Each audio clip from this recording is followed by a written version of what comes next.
Kendimi sorguladım dün gece. Yine bilindik basit cevaplar aldım. Bu muydu ömrüme saklayıp kundakladıklarım?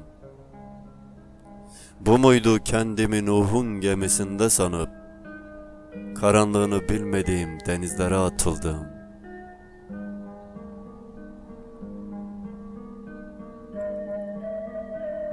Kokmuş cesetlere benziyor suretler. Pis ağızlarından akıtılan sarımsız zehir irin ile, diline doğru öğretemeyip böbürlenip, zikrinde gerçeği bilip kaçan ile,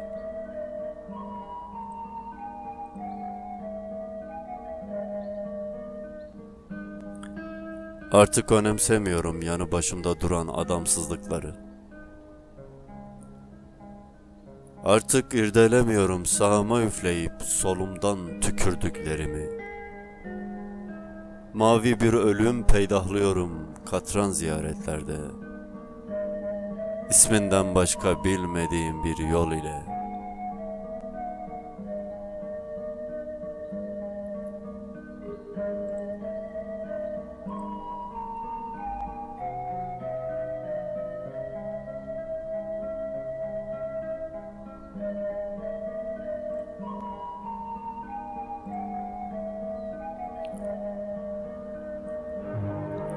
Bir düş düşledim faydasız gecelerde.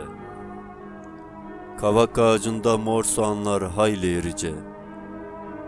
Karınca kolonisinde şifayı bal, topraktan korkan her mahlukat ile.